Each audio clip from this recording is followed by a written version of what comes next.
Hello students, welcome to note study. তোমাদের note স্টাডিতে সবাইকে স্বাগত জানাচ্ছি, সবাইকে শুভ সন্ধ্যা। আজকে তোমাদের অষ্টম দিন, যেটা 8তম দিনের ক্লাস হচ্ছে, যেখানে গত দুদিন ধরে কিন্তু বিভিন্ন অ্যাক্ট সম্পর্কে আমি তোমাদের কাছে নিয়ে আসছি প্রশ্ন এবং সেই সম্বন্ধে কিছু ইনফরমেশন।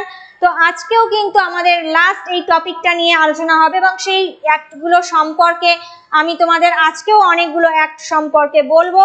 কবে প্রবর্তিত হয়েছিল, কেন প্রবর্তিত হয়েছিল, সবই ডিটেলসে তোমাদের সাথে আলোচনা করব। তো তার জন্য কিন্তু তোমাদের অবশ্যই ক্লাসটা পুরো দেখতে হবে, ক্লাসটা থাকতে হবে আমাদের সাথে পুরো, এবং সেই সম্পর্কে যে বিভিন্ন অ্যাক্ট রয়েছে সেইগুলো কিন্তু তোমাদের সাথে আমি আবারও আজকে যে কটা অ্যাক্ট রয়েছে, আজকে গুরুত্বপূর্ণ সব অ্যাক্টগুলোকে আমি আলোচনা করে নেব। ঠিক আছে, বাকিটা কিন্তু আজকেই মোটামুটি ভাবে শেষ হয়ে যাবে, আর কোনো বাকি থাকবে না অ্যাক্টগুলো। কিন্তু এইবারে আমি যখন পরের ক্লাসটা নেব, মানে আগামীকালে, সেটা কিন্তু আবার নতুন করে অন্য কোনো নতুন টপিক নিয়ে আলোচনা করব, এবং সেটা তোমাদের থেকেই জেনেছি, বা তোমরাই বলেছো এরকম দুটো টপিক, সেই দুটো টপিক নিয়ে আমি আলোচনা করব। ঠিক আছে,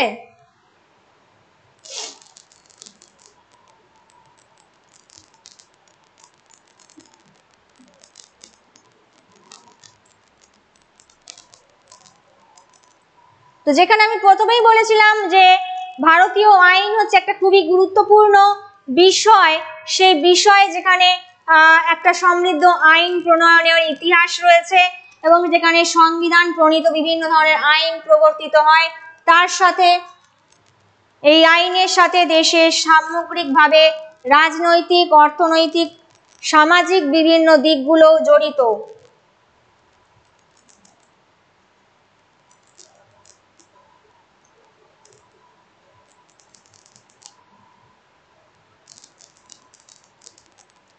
তো ঠিক আছে, তাহলে একটা বিষয় ভালো করে দেখো, যেখানে একটা গুরুত্বপূর্ণ আইন ভারতের, সেটি উল্লেখযোগ্য আইন হতে পারে, সেটা কিন্তু ভারতের একটা রাজনৈতিক, সামাজিক বা অর্থনৈতিকগতভাবে বিভিন্ন দিককে পরিচালিত করে বা বিভিন্ন দিক নির্দেশিত করে।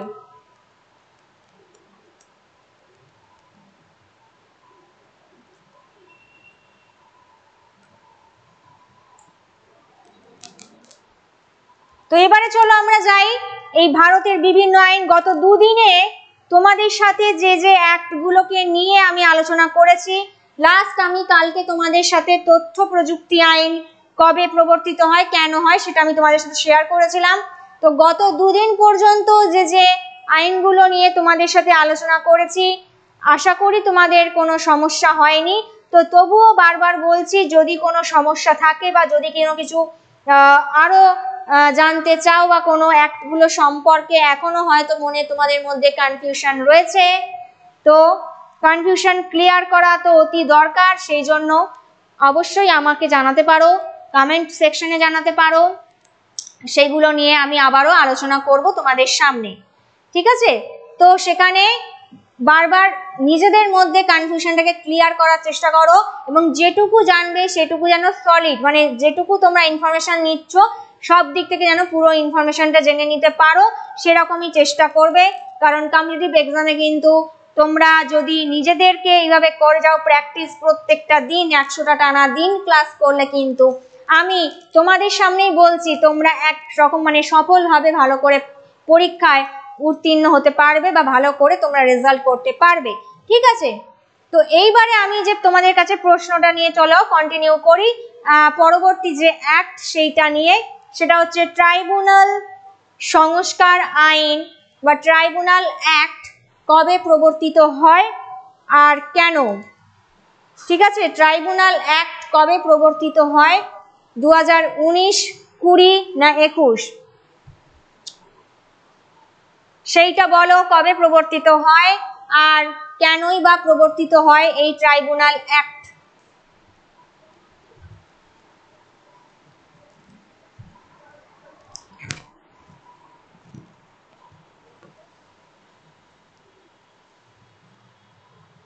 তোমরা যারা যারা ক্লাসে রয়েছো ক্লাসটা একটু শেয়ার করে দাও, আর সবাই কিন্তু ক্লাসটা মন দিয়ে করো শেষ পর্যন্ত, কারণ আমি আজকেরই তোমাদের কিন্তু প্রত্যেকটা অ্যাক্ট সম্পর্কে বাকি যেগুলো কভার আপ করার কথা সেগুলো কিন্তু প্রত্যেকটাই আলোচনা করে দেব, ঠিক আছে?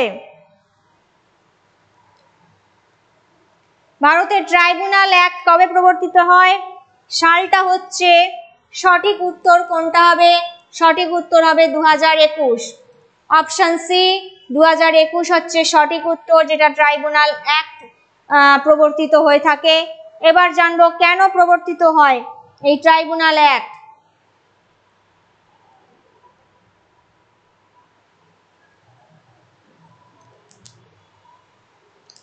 ট্রাইব্যুনালগুলোকে কার্যকর করার জন্য লক্ষ্য কি?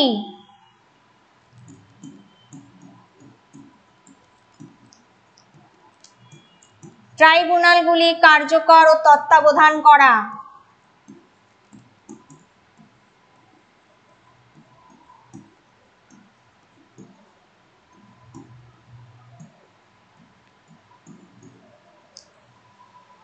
বুঝতে পেরেছো?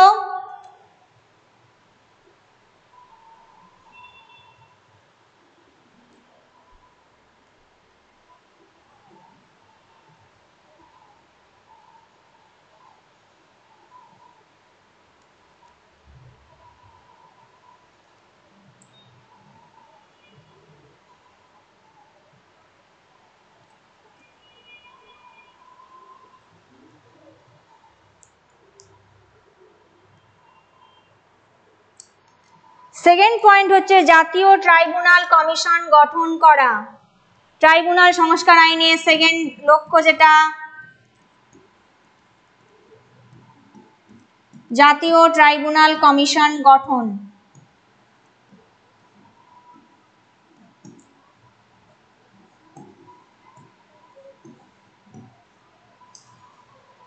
নেক্সট পয়েন্ট কি হবে? ট্রাইব্যুনাল ব্যবস্থার দক্ষতা।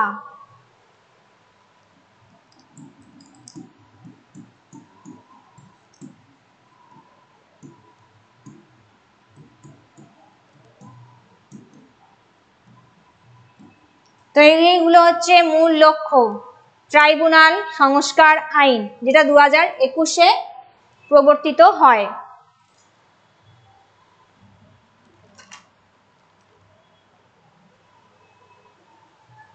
পরবর্তী প্রশ্নে যাচ্ছি। এটাও কিন্তু খুব আসে, কমন প্রশ্ন এবং ইম্পর্টেন্ট। বন্যপ্রাণী সুরক্ষা আইন কবে প্রবর্তিত হয়? 1970, 1972 নাকি 1973-এ? বন্যপ্রাণী সুরক্ষা আইন কবে প্রবর্তিত হয়?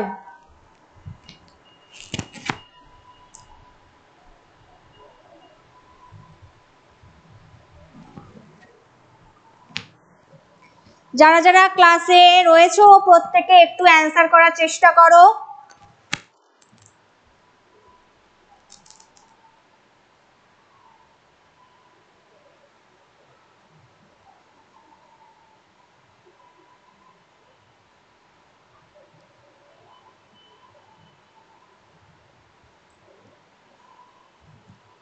দেখো, বন্যপ্রাণী সুরক্ষা আইন প্রবর্তিত হয়, সালটা হচ্ছে, কোন সাল হবে? অপশন বি সঠিক উত্তর 1972 সালে। এবার এই বন্যপ্রাণী সুরক্ষা আইন কেন প্রবর্তিত হয়?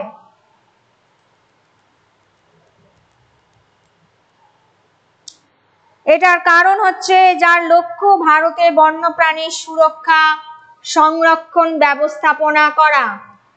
1 নম্বর লক্ষ্য হচ্ছে ভারতে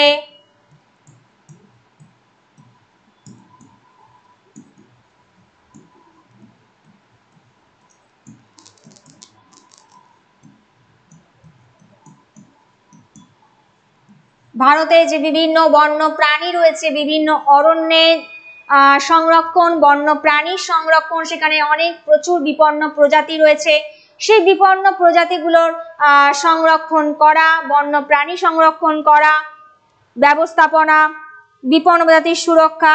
যে বিপন্ন বন্য প্রজাতি রয়েছে সেই বিপন্ন বন্য প্রাণী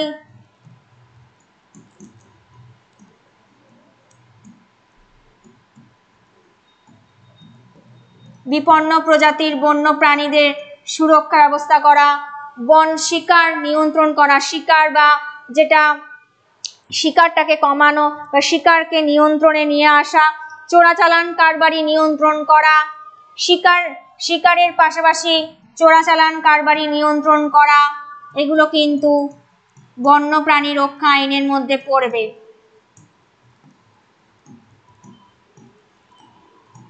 বোঝা গেল?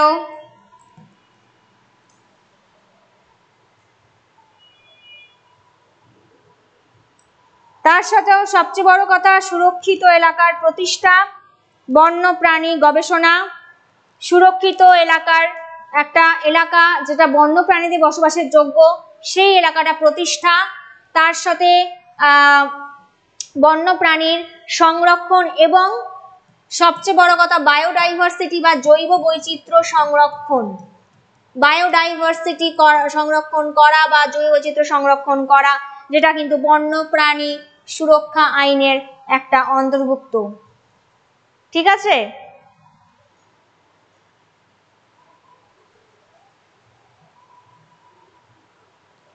পরবর্তী প্রশ্নে যাচ্ছি।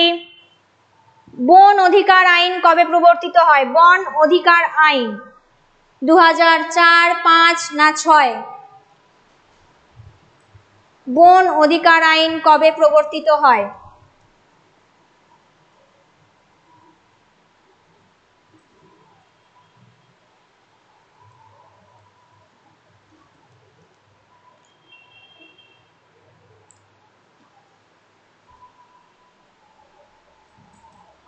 যারা যারা ক্লাসে আছো সবাই একটু উত্তর দেওয়ার চেষ্টা করো। বন অধিকার আইন বা যেটা ফরেস্ট রাইট অ্যাক্ট, ঠিক আছে, ফরেস্ট রাইট অ্যাক্ট নামে পরিচিত, সেইটা কবে প্রবর্তিত হয়?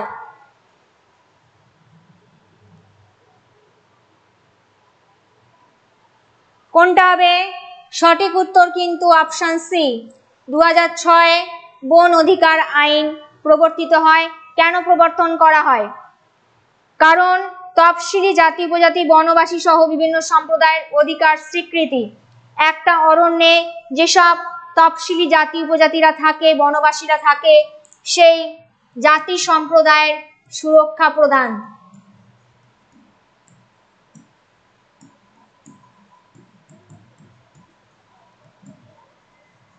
ঠিক আছে? এটা হচ্ছে কি তাদের বাসযোগ্য অধিকার, তারা সেই অরণ্যে থাকতে পারে, সেই অধিকারটা স্বীকৃতি দেওয়া, অর্থাৎ তফসিলি জাতি উপজাতি যারা রয়েছে তারা ওই অরণ্যের ওই এলাকায় থাকতে পারে, সেইখানে উপজাতিদের বসবাসের একটা অধিকার, বসবাসের অধিকারের স্বীকৃতি দেয় এই আইন। তার পাশাপাশি জৈব বৈচিত্র্য সংরক্ষণ।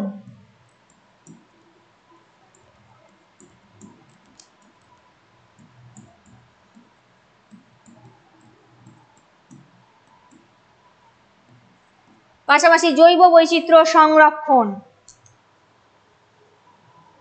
আর বন সম্পদের টেকসই ব্যবস্থা, বন নির্ভর জনগোষ্ঠীকে ক্ষমতায়ন প্রদান করা। বন সম্পদের টেকসই ব্যবস্থা বা বন সম্পদের টেকসই ব্যবস্থাপনা,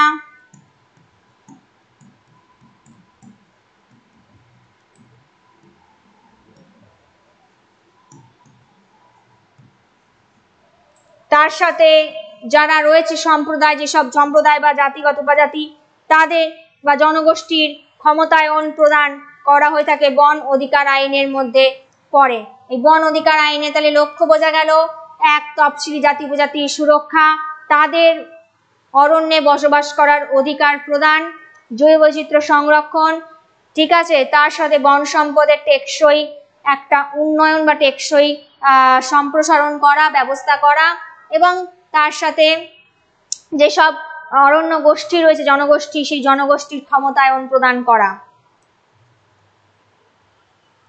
পরবর্তী প্রশ্ন, জৈব বৈচিত্র্য আইন, যেটাকে বায়োডাইভার্সিটি অ্যাক্ট বলা হয়ে থাকে, এইটা কবে প্রবর্তিত হয়? Biodiversity act,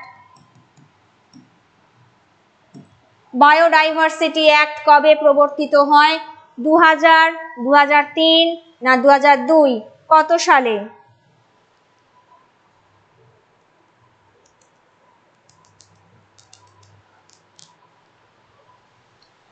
biological diversity act কবে প্রবর্তিত হয়? বলো, 2000, 2003 না 2002?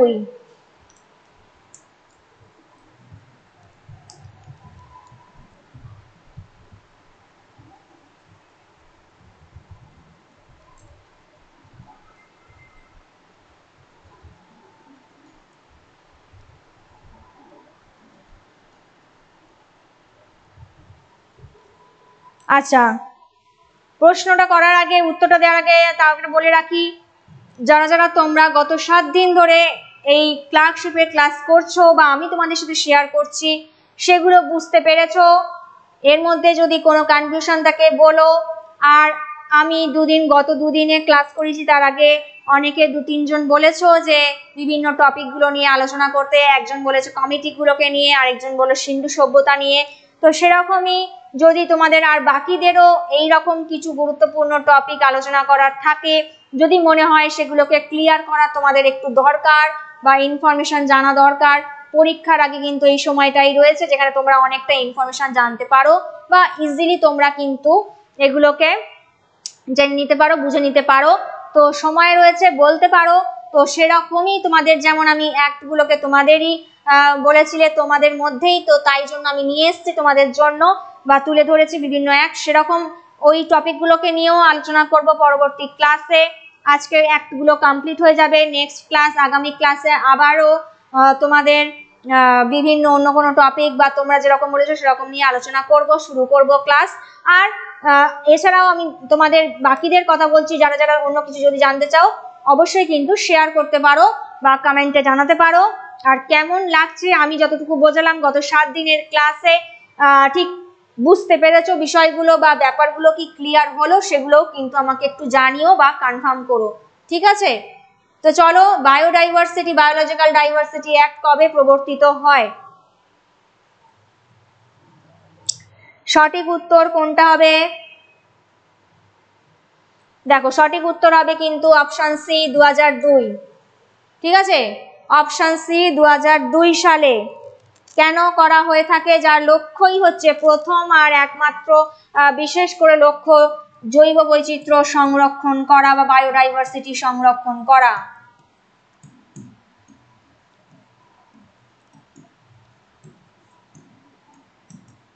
ঠিক আছে, আচ্ছা নেক্সট পয়েন্ট কি হবে বা নেক্সট লক্ষ্য কি হবে? এক তো জৈব বৈচিত্র্য সংরক্ষণ গেল, নেক্সট হলো জৈবিক সম্পদের ব্যবহার থেকে উদ্ভূত সুবিধার ন্যায়সঙ্গত ভাগ সুনিশ্চিত করা বা জৈবিক সম্পদের বলা যায়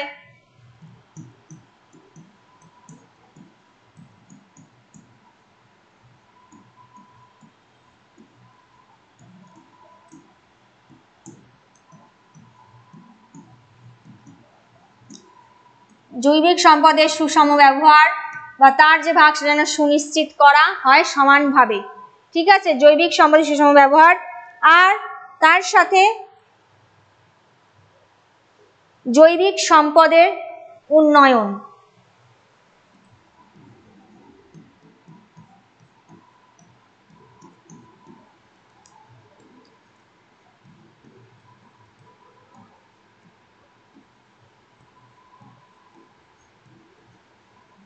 জৈবিক সম্পদের উন্নয়ন। ক্লিয়ার হলো? পরবর্তী প্রশ্ন, পরিবেশ সুরক্ষা আইন কবে প্রবর্তিত হয়? এনভায়রনমেন্টাল প্রোটেকশন অ্যাক্ট কবে প্রবর্তিত হয়? 1986, 1980, 1982?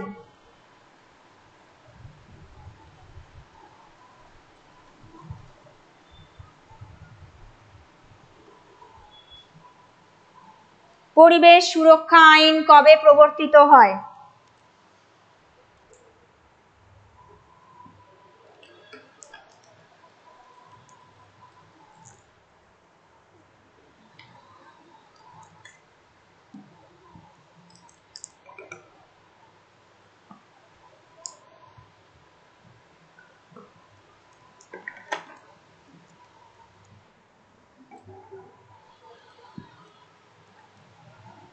দেখো পরিবেশ সুরক্ষা আইন কিন্তু প্রবর্তিত হয় অপশন এ, সঠিক উত্তর হবে 1986। কবে হয়েছিল? 1986 সালে। এবার পরিবেশ সুরক্ষা আইন বুঝতেই পারছো, পরিবেশকে ঘিরে, যেখানে পরিবেশের উন্নতি, পরিবেশের সুরক্ষা প্রদান, যেটাই কিন্তু মূল লক্ষ্য। তাহলে 1 নম্বর যদি লক্ষ্য বলি, পরিবেশের সুরক্ষা, পরিবেশের উন্নয়ন।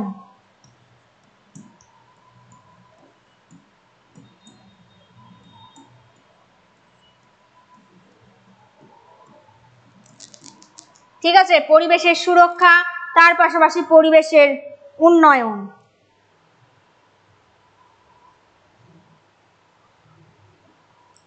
এছাড়াও পরিবেশ দূষণ নিয়ন্ত্রণ করা যায় কিভাবে, তার ব্যবস্থাপনা নেওয়া এই সুরক্ষা আইনের মধ্যে পড়ে। ঠিক আছে, বা আয়তায় পড়ছে। পরিবেশ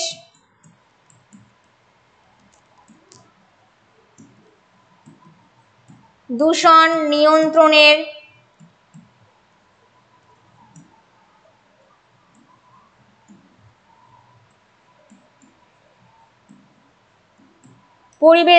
নিয়ন্ত্রণের ব্যবস্থাপনা নির্ধারণ করা। তার সাথে ইকোসিস্টেম, অর্থাৎ যেখানে এমন একটা পরিবেশ, উদ্ভিদ প্রজাতি, প্রাণী প্রজাতি, তারা তাদের অভিযোজনের মাধ্যমে নিজেদের পরিবেশে সক্ষম থাকতে, এবং সেই যে পরিবেশটাকে বলা হয় ইকোসিস্টেম বা বাস্তুতন্ত্র, সেই বাস্তুতন্ত্রটাকে সংরক্ষণ করাও কিন্তু একটা মেন এই আইনের মধ্যে পড়ছে, অর্থাৎ পরিবেশ সুরক্ষা আইনের মধ্যে পড়ে বাস্তুতন্ত্রের সুরক্ষা এবং বাস্তুতন্ত্রের সংরক্ষণ।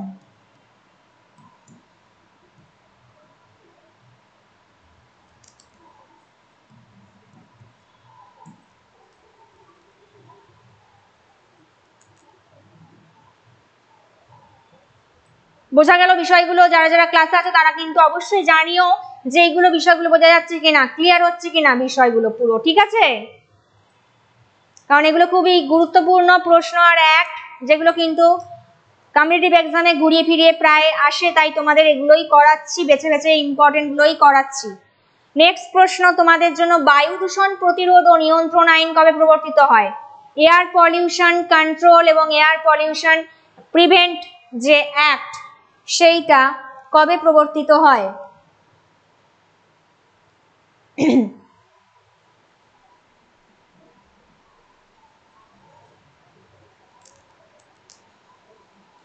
বায়ু দূষণ প্রতিরোধ ও নিয়ন্ত্রণ আইন কবে প্রবর্তিত হয়? 1980, 81 নাকি 1983? Air pollution act, air pollution control act and air pollution prevent. যারা যারা ক্লাসটাকে একটু শেয়ার করে দিও।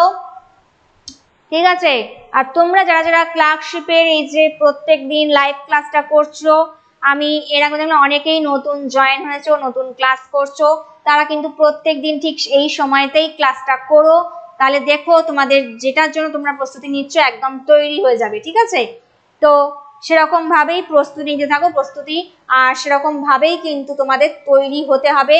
তো মনে এই ভাবনাটা নিয়েই ক্লাসটা করো, আর দেখবে পরীক্ষার সময় কিন্তু তখন অত টেনশন হচ্ছে না, বা পরীক্ষার সময় অত তখন চাপ থাকবে না। যদি এখন থেকে এই অল্প অল্প করে প্রত্যেক দিন এগুলোকেই একটু যদি নোট করো বা একটু দেখে নাও, অনেকটা হালকা লাগবে।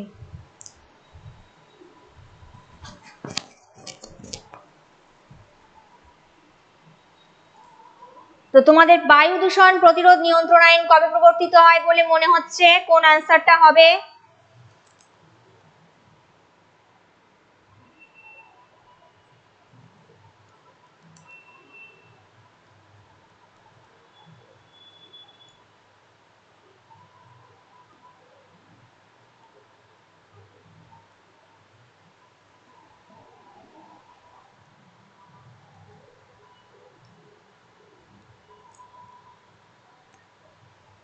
দেখো সঠিক উত্তর কিন্তু 1981 হবে, অপশন বি 1981-তে হবে বায়ু দূষণ প্রতিরোধ আর নিয়ন্ত্রণ আইন।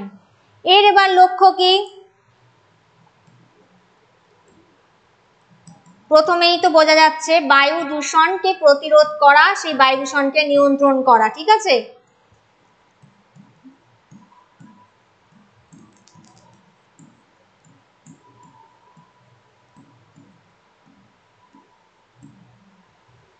বায়ু দূষণ প্রতিরোধ ও বায়ু দূষণ নিয়ন্ত্রণ,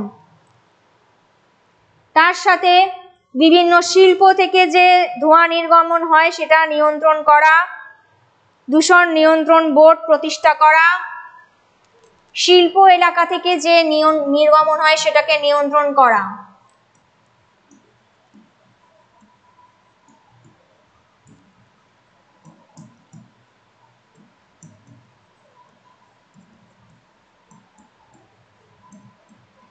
শিল্প থেকে যে বিভিন্ন ফ্যাক্টরি এলাকা থেকে যে বায়ু দূষিত হচ্ছে সেই দূষণটাকে নিয়ন্ত্রণ করা বা নির্গমনটাকে রোধ করা দরকার, যেটা কিনা বায়ু দূষণ প্রতিরোধ আইনের মধ্য দিয়ে করা হয়ে থাকে।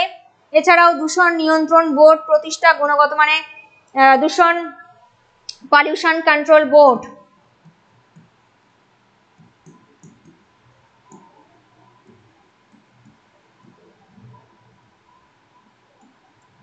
পলিউশন কন্ট্রোল বোর্ড প্রতিষ্ঠা, আর তার সাথে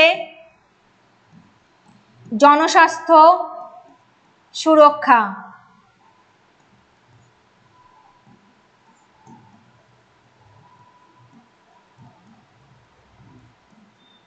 জনস্বাস্থ্য সুরক্ষা।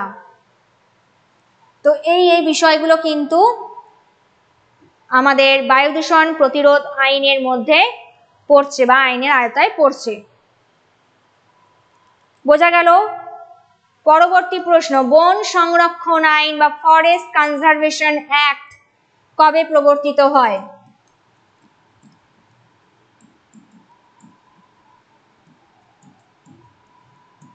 ফরেস্ট কনজারভেশন অ্যাক্ট কবে প্রবর্তিত হয়?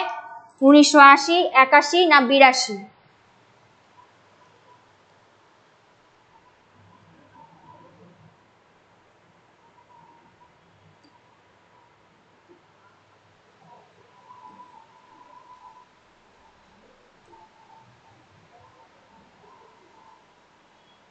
ফরেস্ট কনজারভেশন অ্যাক্ট কবে প্রবর্তিত হয়? 1980, 81 না 82? এত পর্যন্ত যেগুলো আমি তোমাদের সাথে জানালাম বা শেয়ার করলাম, কোনো বোঝার অসুবিধা নেই? যদি থাকে অবশ্যই জানাতে পারো, ঠিক আছে? আর এগুলো ভালো করে দেখো, ভালো করে প্র্যাকটিস করো, এগুলোকে পড়ো।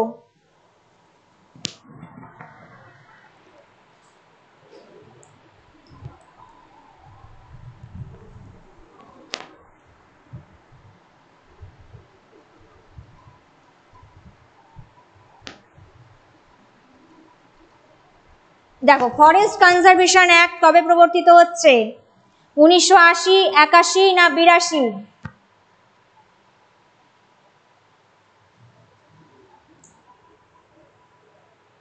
সঠিক উত্তর কোনটা হবে? Option A. 1980 সালে কিন্তু বন সংরক্ষণ আইন প্রবর্তিত হয়। কেন প্রবর্তিত হয়? বনভূমির ডাইভারশন নিয়ন্ত্রণ করার জন্য।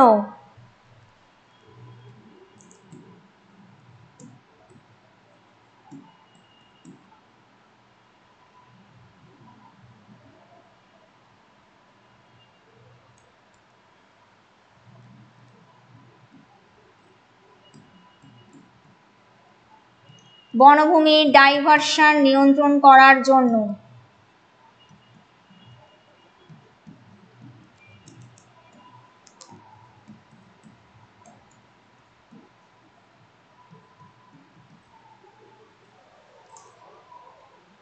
নেক্সট আর কি হতে পারে এর লক্ষ্য?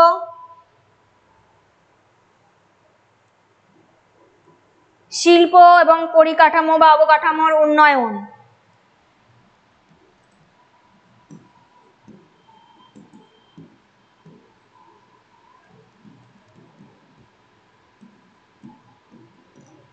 তার সাথে অরণ্য এলাকা বা বন এলাকা যেটা রয়েছে সেটাকে সংরক্ষণ করা, প্রিজার্ভেট করা, যে অরণ্য ছেদন সেটাকে নিয়ন্ত্রণ করা, রোধ করা, এই বিভিন্ন বিষয়গুলো কিন্তু বন সংরক্ষণ আইনের মধ্যে পড়ছে।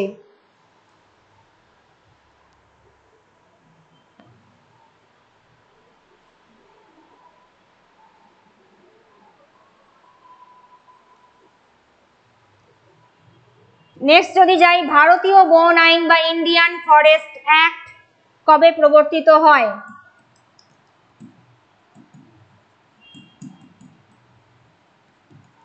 ইন্ডিয়ান ফরেস্ট অ্যাক্ট কবে প্রবর্তিত হয়? 1922, 25 না 1927?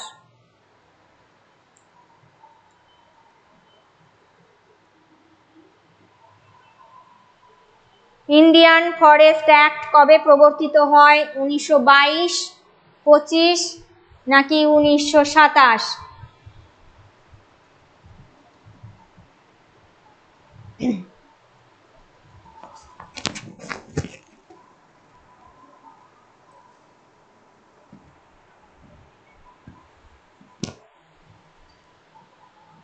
তোমাদের কি মনে হয় সঠিক উত্তর কোনটা হবে? দেখো অপশন সি 1927। কি বললাম? 1927 সাল কিন্তু ভারতীয় বন আইন যেটা করা হয়ে থাকে। কেন করা হয়?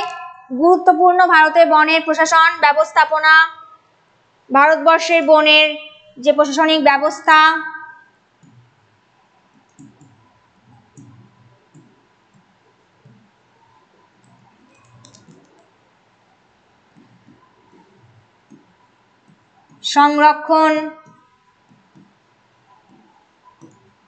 সংরক্ষণ করা, এগুলো কিন্তু ভারতীয় বন আইনের মধ্যে পড়ছে। তাছাড়াও আর কি কি বিষয় রয়েছে? বনজ উৎপাদন নিয়ন্ত্রণ, বনজ উৎপাদন করা নিয়ন্ত্রণ,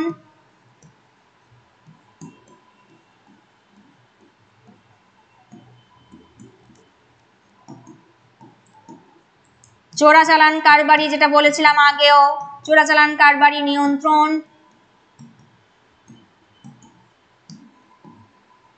সর্বপরিপক্ষে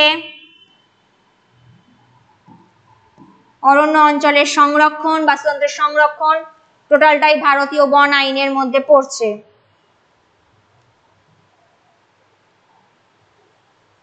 ব্যাপারটা বোঝা গেল? তাহলে ইন্ডিয়ান ফরেস্ট অ্যাক্ট প্রবর্তিত হওয়ার পিছনে কি কারণ রয়েছে। নেক্সট দেখো এনার্জি কনজারভেশন অ্যাক্ট।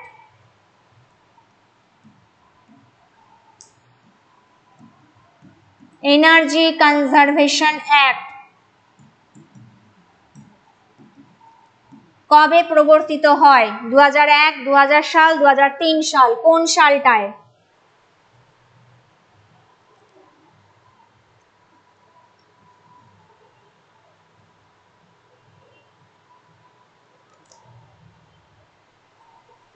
শক্তি সংরক্ষণ আইন বা এনার্জি কনজারভেশন অ্যাক্ট কবে প্রবর্তিত হয়? কেনতে পরে আসছি। যারা যারা ক্লাস করছো কোনো অসুবিধা হচ্ছে না তো? ব্যাপারগুলো বুঝতে পারছো কিনা দেখে নাও ভালো করে।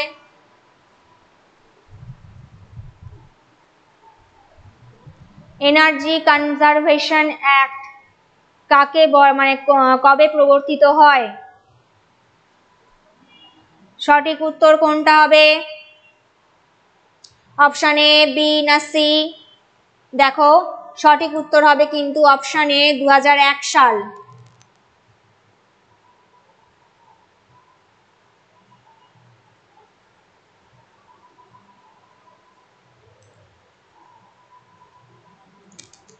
তাহলে সঠিক উত্তর কোনটা বললাম?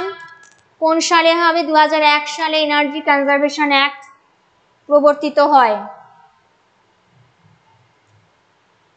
ঠিক আছে? কেন করা হয়ে থাকে? ভারতে শক্তি সম্পদের দক্ষতা,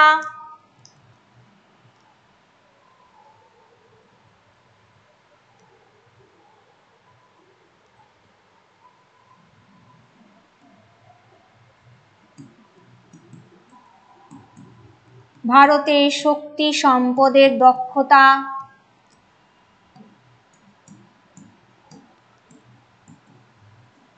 তার সাথে উন্নয়ন, শক্তির সংরক্ষণ, শক্তি সম্পদের সংরক্ষণ, দক্ষতা, উন্নয়ন ইত্যাদির রক্ষার্থে যেখানে এনার্জি এফিসিয়েন্সি ব্যুরো প্রতিষ্ঠা করা। সেকেন্ড পয়েন্ট যদি বলা যায়, এনার্জি এফিসিয়েন্সি ব্যুরো প্রতিষ্ঠা করা।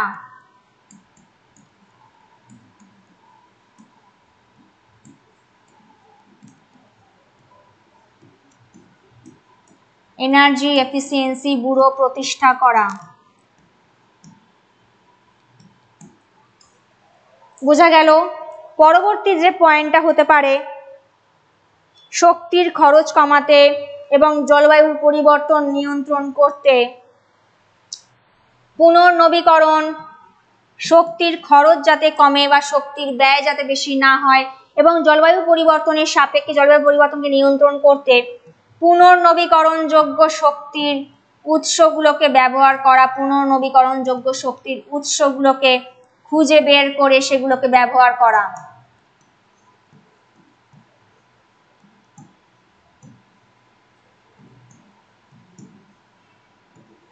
ব্যাপারটা ক্লিয়ার হলো? তাহলে পুনর্নবীকরণযোগ্য শক্তির উৎসের ব্যবহার করা এবং তার সাথে জলবায়ু পরিবর্তনের সাপেক্ষে নিয়ন্ত্রণ এবং এনার্জি এফিসিয়েন্সি ব্যুরো প্রতিষ্ঠা।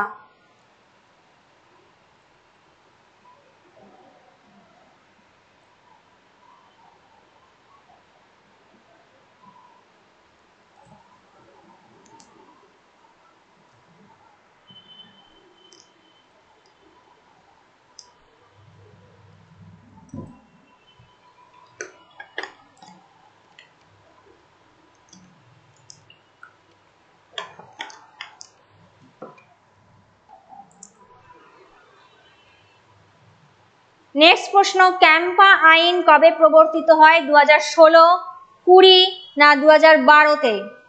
ক্যাম্পা আইন কবে প্রবর্তিত হয়?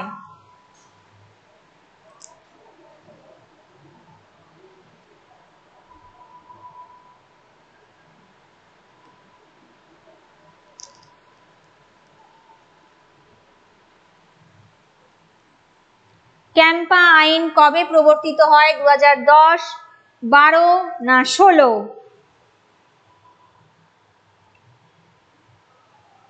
সঠিক উত্তর হবে কোনটা? দেখো অপশন এ 2016। ঠিক আছে, সঠিক উত্তর হবে কিন্তু অপশন এ 2016। ক্যাম্পা আইন 2016-তে প্রবর্তিত হয় এবং বিষয়টা কি না, এটা হচ্ছে একটা ক্ষতিপূরণমূলক বনায়ন তহবিল আইন। তাহলে ক্যাম্পা আইন হচ্ছে একটা ক্ষতিপূরণমূলক বনায়ন তহবিল আইন 2016-তে, যেটা সংরক্ষণ বা কার্যক্রম বা বনায়ন বা বনকে সংরক্ষণ বা বন সংরক্ষণ কার্যক্রমের জন্য সংগৃহীত তহবিলের ব্যবহারকে নিয়ন্ত্রণ করবার জন্য প্রণীত হয়েছিল এবং যেটা মোটামুটি ক্যাম্পাইনটা করা হয় বন সংরক্ষণ, বন্যপ্রাণী সংরক্ষণ, বন্য এলাকা বা অরণ্য এলাকার সংরক্ষণ করা, তার সাথে বনায়ন বা বন্যপ্রাণী সংরক্ষণের জন্য বিভিন্ন যে তহবিলগুলো রয়েছে সেই তহবিলগুলোর সুদক্ষ ব্যবহার সুবিধার্থে ক্ষতিপূরণমূলক একটা বনায়নের তহবিল ব্যবস্থা বা বনায়নের যে তহবিল সেখান থেকে সেই তহবিলটাকে ব্যবস্থা করা হয়ে থাকে, যে তহবিলের মাধ্যমে বন্যপ্রাণী সংরক্ষণ করা যায়, বনায়ন করা যায় বা বিভিন্ন অরণ্য এলাকার সংরক্ষণ সম্ভব হয়ে থাকে। সেই যে তহবিল সেটাই কিন্তু ক্যাম্পা নাম নিয়ে পরিচিত, যেটা 2016-তে প্রবর্তিত হয় এবং পরিকল্পনা কর্তৃপক্ষ এটা ব্যবস্থা বা প্রতিষ্ঠা ব্যবস্থা করে, যেটা ক্যাম্পা আইন বলা হয়ে থাকে।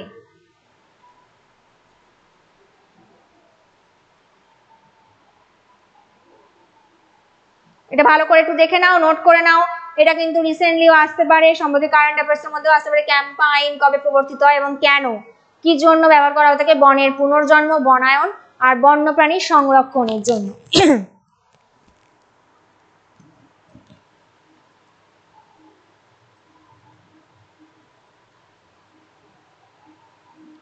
নেক্সট হচ্ছে যাব ন্যাশনাল ওয়াটার ফ্রেমওয়ার্ক বিল কবে প্রবর্তিত হয়? ন্যাশনাল ওয়াটার ফ্রেমওয়ার্ক বিল 2012, 14 না 16-তে? ন্যাশনাল ওয়াটার ফ্রেমওয়ার্ক বিল কবে প্রবর্তিত হয়? বলো তোমরা যারা যারা ক্লাস করছো, এটা দেখো বলতে পারো কিনা, চেষ্টা করো। ন্যাশনাল ওয়াটার ফ্রেমওয়ার্ক বিল 2012, 14 না 16? তারপরে আসছি এগুলো যেগুলো অ্যাক্টগুলো বলছি, এগুলো কিন্তু রিসেন্টলি হয়েছে, বুঝতেই পারছো খুব বেশি পুরনো নয়। এটা কিন্তু মানে কিছুটা রিসেন্টলি অ্যাক্টগুলো প্রবর্তিত হয়েছে এবং সেই অ্যাক্টগুলোর সম্বন্ধে কিছু ইনফরমেশন আমি রেখেছি। তো এগুলো সম্প্রতি বলা যায় 10-12 বছরের ডিফারেন্সে করা, যেটা 2024 সাল চলছে এখন। খুব একটা পুরনো অ্যাক্টগুলো কিন্তু নয়, যেগুলো আমরা পড়েছি গত দুদিনে সেটা কিন্তু হিস্টোরিক্যাল কিছু অ্যাক্ট, যেগুলো স্বাধীনতার পূর্বে বা স্বাধীনতার সময়কালীন, কিন্তু এগুলো একটু মানে একটু সম্প্রতি। ন্যাশনাল ওয়াটার ফ্রেমওয়ার্ক বিল, দেখো সঠিক উত্তর কোনটা হবে? 2016। এটাও কিন্তু আগেরটার মতো ক্যাম্পা আইনের মতো 2016তেই প্রবর্তিত হয়েছিল। কেন হয়েছিল দেখে নাও। ন্যাশনাল ওয়াটার ফ্রেমওয়ার্ক বিল 2016 ভারতের জল সম্পদের টেকসই ব্যবস্থাপনা, মানে বুঝতেই পারছো ন্যাশনাল ওয়াটার অর্থাৎ জল সম্পদের সংরক্ষণ, জল সম্পদের ব্যবস্থাপনা, সেটা জাতীয় ক্ষেত্রে যাতে করা যায় সেই জন্য যে আইনটা প্রবর্তিত হয়েছিল সেটাই বলছে ন্যাশনাল ওয়াটার ফ্রেমওয়ার্ক বিল। জল সম্পদের টেকসই ব্যবহার, জল সম্পদের সংরক্ষণ, জল সম্পদের সুষম বন্টন, মানে ডিস্ট্রিবিউশন যেটা থাকে সেটা যেন কোনোভাবে বৈষম্য না দেখা দেয়, জল সংরক্ষণের যে নীতিগুলো রয়েছে সেগুলোর ওপর জোর দেওয়া, জলের অভাব, জলের দূষণ, জল সম্পদ নিয়ে একটা বিভিন্ন তথ্য কিন্তু এখানে তুলে ধরা হয়েছে বা এই ফ্রেমওয়ার্ক বিলের মধ্যে রাখা হয়েছে। ঠিক আছে, মেন হচ্ছে জলের ব্যবস্থাপনা, জলের সুষম বন্টন। ভালো করে দেখে নাও এগুলো।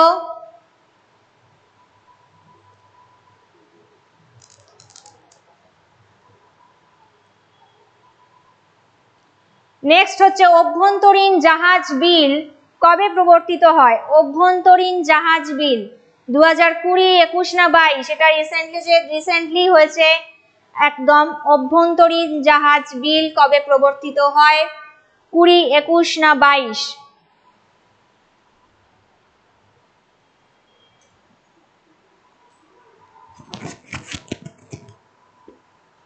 এখন পর্যন্ত যেগুলো পর্যন্ত বললাম, প্রশ্ন উত্তর তোমাদের সাথে শেয়ার করলাম, কোনো অসুবিধা থাকলে কোনো কি অসুবিধা রয়েছে নাকি ব্যাপারগুলো বুঝতে পেরেছো ক্লিয়ারলি? দেখে নাও। অভ্যন্তরীণ জাহাজ বিল কবে প্রবর্তিত হয়?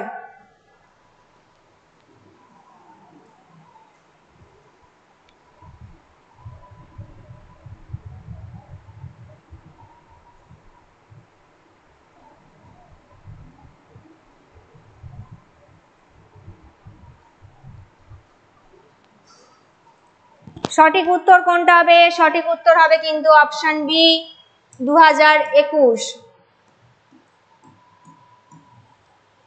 2021-এ কিন্তু অভ্যন্তরীণ জাহাজ বিল প্রবর্তিত হয়। এবার ঘটনাটা সম্বন্ধে কি বা এর লক্ষ্যটা কি সেটা জেনে নাও। যেটা অভ্যন্তরীণ নৌযান বিল 2021 ভারতে অভ্যন্তরীণ জলপথ পরিবহনের বিকাশকে নিয়ন্ত্রণ করে। অভ্যন্তরীণ জলপথ পরিবহনের বিকাশকে নিয়ন্ত্রণ করে এবং সেটার প্রচার চালায়। ঠিক আছে, যেখানে অভ্যন্তরীণভাবে জাহাজ নির্মাণ, সেখানকার অভ্যন্তরীণভাবে জাহাজের নির্মাণ, জলপথের সেখানে সার্ভে কার্য, বিভিন্ন সার্ভে করা, তার সাথে একটা ব্যাপক আইন যেটা পরিকাঠামো, অভ্যন্তরীণভাবে জলপথ পরিবহনের সার্ভে করা, অভ্যন্তরীণ জলপথ পরিবহনের বিভিন্ন দিককে তুলে ধরা, পরিকাঠামো দিককে তুলে ধরা, সেটাই কিন্তু অভ্যন্তরীণ নৌযান বিল 2021-এ প্রবর্তিত হয়।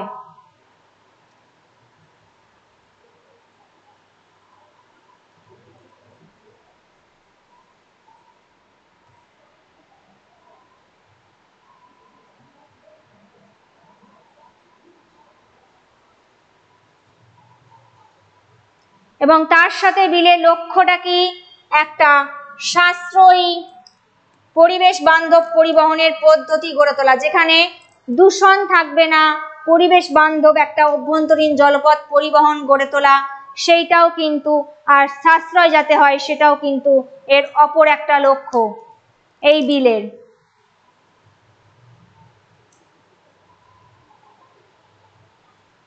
নেক্সট প্রশ্ন দেখো, ভোক্তা সুরক্ষা আইন কবে প্রবর্তিত হয়? ভোক্তা সুরক্ষা আইন 2015, 17 না 19? ভোক্তা সুরক্ষা আইন কবে প্রবর্তিত হয়?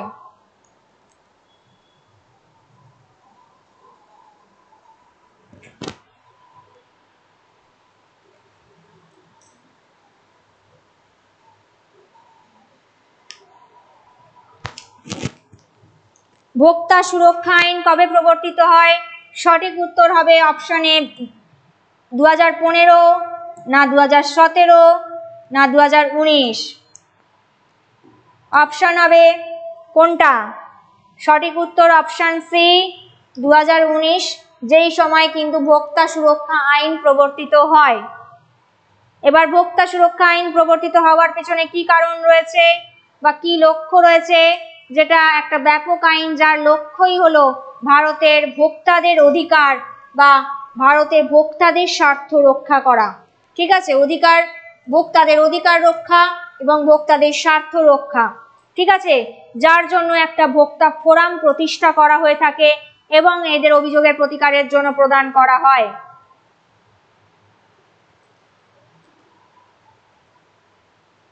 তাছাড়া ভোক্তা অধিকার পণ্যের দায়বদ্ধতা এবং তার সাথে কিছু অন্যায্য বাণিজ্য অনুশীলনের জন্য কিছু নির্দেশিকা নির্ধারণ করে থাকে এই আইনটা, যেটা ভোক্তা সুরক্ষা আইন। 2019-এ এটা প্রবর্তিত হয়।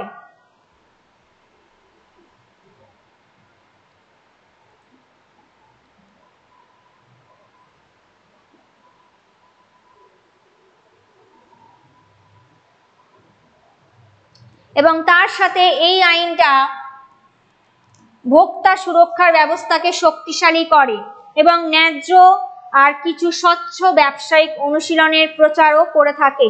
ন্যায্য ও স্বচ্ছ ব্যবসায়িক অনুশীলনের প্রচারকে সুরক্ষা প্রচার করে, তার সাথে ভোক্তাদের অধিকার, ভোক্তা ফোরাম প্রতিষ্ঠা আর ভোক্তাদের স্বার্থ রক্ষা করে থাকে।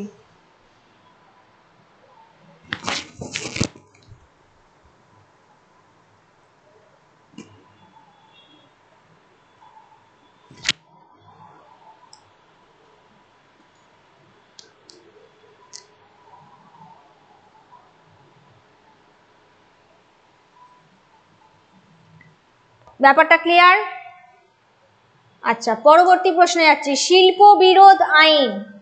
শিল্প বিরোধ আইন কবে প্রবর্তিত হয়? 1945, 47 না 1948? কবে হয়ে থাকে শিল্প বিরোধ আইন?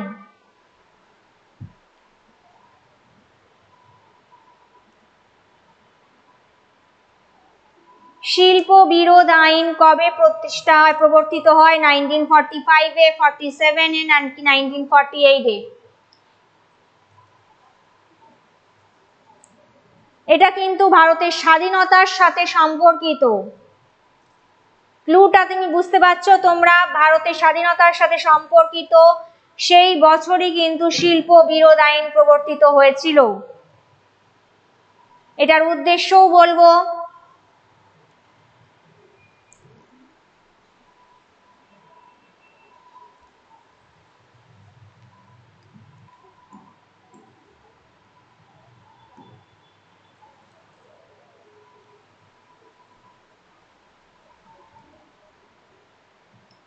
শিল্প বিরোধ আইন কবে প্রবর্তিত হয় এবং কেন?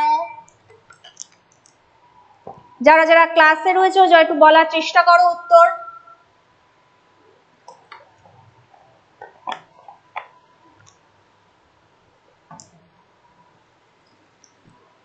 দেখো সঠিক উত্তর কোনটা হবে? আমি বলেছিলাম ভারতের স্বাধীনতার সাথে সম্পর্কিত যেই বছরটা আমাদের ভারতবর্ষ স্বাধীনতা লাভ করেছে সেই বছরই 1947 সালে শিল্প বিরোধ আইন প্রবর্তিত হয়। এবং এর পিছনে কি কারণ রয়েছে? উদ্দেশ্যই কি? ভারতের নিয়োগকর্তা ও কর্মচারীদের মধ্যে শিল্প বিরোধ প্রতিরোধ করা। নিয়োগকর্তা আর কর্মচারীদের মধ্যে যে একটা বিরোধ লেগে থাকতো সেই শিল্প বিরোধটাকে নিষ্পত্তি করা এবং তার জন্য বা বিরোধটাকে কমানোর জন্য বা নিষ্পত্তির জন্য একটা আইনি স্ট্রাকচার প্রদান করা, যার লক্ষ্যই হলো সুসংগত শিল্প সম্পর্ক উন্নীত, অর্থাৎ শিল্পে কর্মচারী নিয়োগকর্তা তাদের মধ্যে সুসম্পর্ক স্থাপন, শিল্পের মধ্যে একটা সুসংগত শিল্প সম্পর্ককে উন্নীত করা, তার মাধ্যমে শিল্পের উন্নয়ন করা, সামাজিক ন্যায় বিচার নিশ্চিত করা, যেখানে অসাম্যতা বৈষম্যকে দূরীকরণ করে সমাজের মধ্যে সামাজিক ন্যায় বিচার প্রতিষ্ঠা এবং সেটাকে নিশ্চিত করা, আর শ্রমিক ও নিয়োগকর্তাদের মধ্যে যারা মালিক পক্ষ যারা শিল্পে নিয়োগ করছে শ্রমিকদের, সেই শ্রমিক শ্রেণী আর নিয়োগকর্তা বা কর্মচারী আর নিয়োগকর্তা বা শিল্পকর্তা শিল্প মালিকদের মধ্যে যেন সম্পর্ক বজায় থাকে, সুসম্পর্ক বজায় থাকে, এবং উভয় পক্ষেরই, যেহেতু সামাজিক ন্যায় বিচারের কথা বারবার বলা হচ্ছে, সেহেতু শ্রমিক আর কর্মচারী উভয়ের ক্ষেত্রেই কিন্তু স্বার্থ রক্ষা করা মেন উদ্দেশ্য, যেটা শিল্প বিরোধ আইনের বলা হচ্ছে, উভয় পক্ষেরই স্বার্থ রক্ষা করা। ব্যাপারটা দেখো, বোঝা গেল?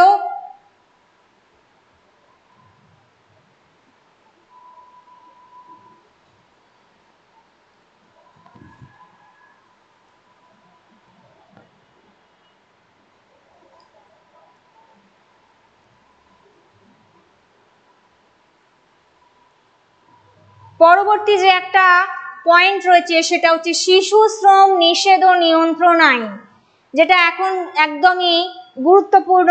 এই চাইল্ড লেবার, সেই চাইল্ড লেবার নিষেধাজ্ঞা বা কন্ট্রোল আইন, সেইটার লক্ষ্য কি? এই আইনের লক্ষ্য কি? যেটা শিশু শ্রম নিষেধ ও নিয়ন্ত্রণ আইন, সেখানে কি বলা হচ্ছে না, যেখানে কিছু বিপজ্জনক পেশার সাথে শিশুদের নিযুক্ত করা হয়ে থাকে। আমরা দেখি যেখানে আশেপাশেই আমাদের কলকাতা শহরেও বলো বা যেখানে হোক, বিভিন্ন কাজে ছোট ছোট শিশুদের নিযুক্ত করা হয়ে থাকে।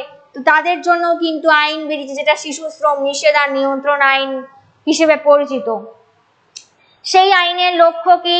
কিছু বিপজ্জনক পেশায় শিশুদের নিযুক্ত করাকে নিষিদ্ধ করা, অবিপজ্জনক পেশায় শিশুদের কাজের শর্তগুলোকে নিয়ন্ত্রণ করা। এটি শিক্ষায় তাদের প্রবেশাধিকার নিশ্চিত করে এবং শ্রমের বাজারে তাদের শোষণ রোধ করে শিশুদের অধিকার বা শিশুদের মঙ্গল কামনা করা। যেখানে বিভিন্ন ক্ষেত্রে বিপজ্জনক অবস্থায় শিশুদের কাজে লাগিয়ে দেওয়া হয়, শিশু শ্রমিকের সংখ্যা বেড়ে যাচ্ছে, সেখানে যাতে কাজের শিশু শ্রমিক যাতে সৃষ্টি না হয় বা সেই শিশুদের যাতে শিক্ষার দেওয়া হয়, শিক্ষা বাধ্যতামূলক শিক্ষা ব্যবস্থা করা হয় বা তাদের শোষণ রোধ করা হয়, সেই সব শ্রম বাজারে বা শিশুদের অধিকার রক্ষা করা হয়, যেটা কিনা এই শিশু শ্রম আইনের উদ্দেশ্য।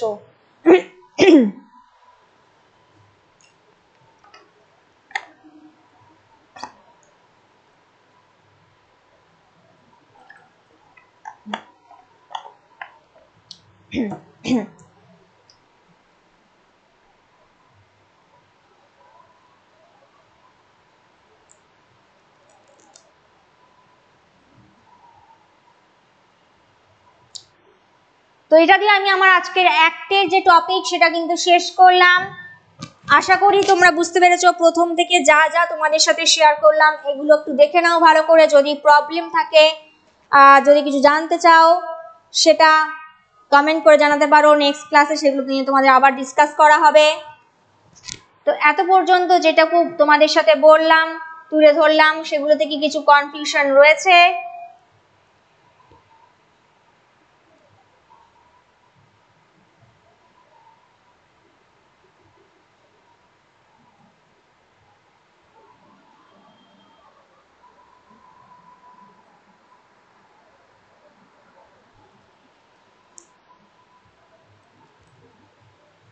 এগুলো ভালো করে, পয়েন্টগুলো ভালো করে দেখে নাও, যেগুলো রিসেন্ট বলেছি, সম্প্রতি যে বিভিন্ন অ্যাক্টগুলোকে নিয়ে আলোচনা করলাম, এগুলো একটু ভালো করে দেখে নিও, প্র্যাকটিস করো। এখান থেকে কিন্তু অবশ্যই আসতে পারে প্রশ্ন। এমন গুরুত্বপূর্ণ টপিকই রেখেছি তোমাদের জন্য বা অ্যাক্টগুলোকে রেখেছি। এছাড়াও অন্য কিছু প্রসঙ্গে যদি জানার থাকে সেগুলো কমেন্টে জানাতে পারো।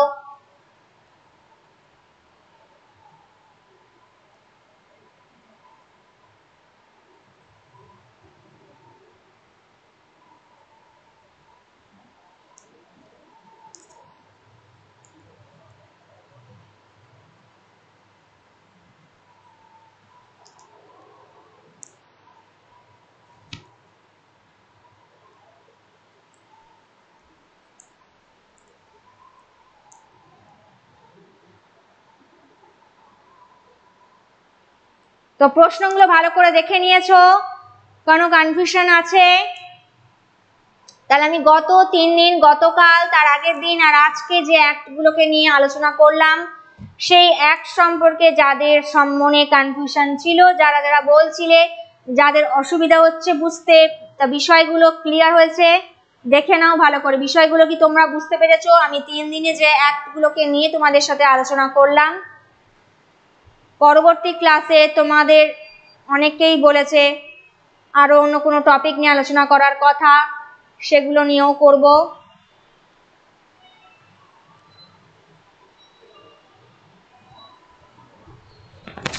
আর এই 3 দিনের মধ্যে যে অ্যাক্টগুলোকে নিয়ে আলোচনা করলাম সেগুলো কেমন লাগলো, আজকেও ক্লাসটা কেমন লাগলো, সব বুঝতে পেরেছো কিনা জানাও, কনফার্ম করো ক্লাসটা কেমন করলে, আর টোটাল টপিকটা বোঝা গেল কিনা।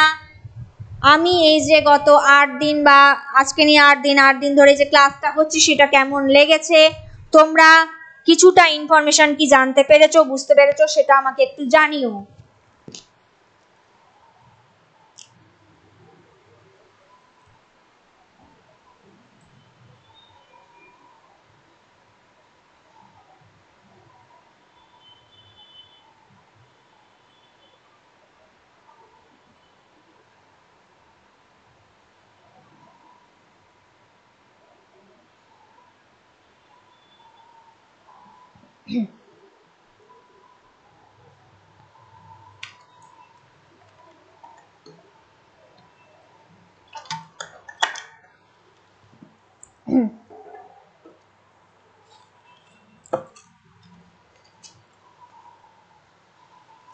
আচ্ছা, এটার পূর্বে আরো একটা কথা বলে রাখি, যারা যারা তোমরা ক্লার্কশিপের এই টানা 100 দিনের ক্লাস করছো তো বটেই, তার সাথে যদি তোমরা কেউ পেড ব্যাচের ক্লাস করতে চাও, সেখানে কিন্তু শুধুমাত্র ক্লার্কশিপ না, প্রত্যেকটা যে কোনো কম্পিটিটিভ এক্সামের জন্য তোমরা প্রস্তুতি নিতে পারো, এবং সেই জন্য আমাদের এখানে কিন্তু অফার, মানে প্রচুর কোর্স, প্রত্যেকটা কোর্সের জন্যই কিন্তু কিছু না কিছু ডিসকাউন্ট রয়েছে, অফার রয়েছে, তো সেগুলোতেও তোমরা ক্লাস করতে পারো। যদি চাও তো পেড ব্যাচের ক্লাসও তোমরা কিন্তু করতে পারো, এবং তার জন্য আমাদের ডেসক্রিপশন বক্সে যে হোয়াটসঅ্যাপ নাম্বার দেওয়া আছে সেখানে অবশ্যই যোগাযোগ করতে পারো, ঠিক আছে। আর আমাদের যে 100 দিনের টানা ক্লাস, সেটাতে তো লাইভ ক্লাস জয়েন হবেই, সেটা সময় মতো জয়েন হয়ে যেও।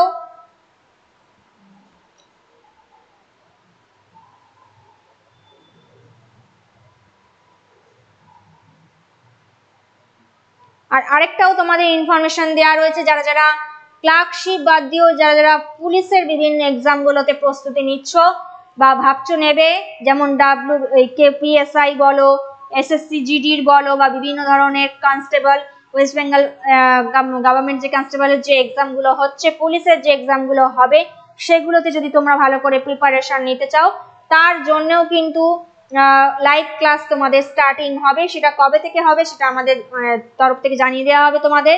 তো সেই পুলিশের অল টোটাল এক্সামের জন্য লাইভ ক্লাস সেম চালু হবে, আমি তোমাদের ক্লাস নেব, সেটাও ইম্পর্টেন্ট হতে চলেছে। প্রচুর প্রশ্ন উত্তর তোমাদের প্র্যাকটিস করানো হবে, সেখানে প্রচুর টপিক ডিসকাশন হবে, তো সেটাতেও কিন্তু পরের কবে বলে দেওয়া হবে, কবে থেকে লাইভ ক্লাস চালু হবে, সেটাও কিন্তু তোমাদের টানা 100 দিনেরই কিন্তু টানা লাইভ ক্লাস চলবে, সেটার ক্ষেত্রেও টপিক ডিসকাশন প্লাস প্রচুর প্রশ্ন উত্তর প্র্যাকটিস করানো হবে, ঠিক আছে। সেগুলোতেও কিন্তু তাহলে তোমাদের অবশ্যই জয়েন, আমি আশা করব যে তোমরা জয়েন হবে, তোমরা আমাদের ক্লাসটা করবে, আর আমি যেগুলো তোমাদের শেয়ার করছি সেগুলো আশা করি তোমাদের ভালো লাগছে। তো আজকে যেটুকু করালাম সেটুকু তোমাদের কাজে দেবে, ভালো করে দেখো, প্র্যাকটিস করো। আর আজকের মতো আমি তাহলে এইটুকুই রাখলাম, একটা তোমাদের কমপ্লিট হলো, কালকে থেকে আবার একটা নতুন কোনো টপিক তোমাদের সাথে আলোচনা করা হবে। তো আজকের মেয়ে তো এইটুকু, all the best, have a nice day, সুস্থ থেকো, ভালো থেকো, আর সবার ভালো করে প্র্যাকটিস করো, ভালো করে পড়াশোনা করো, যাতে নিজেদের স্বপ্নকে তোমরা পূরণ করতে পারো। All the best.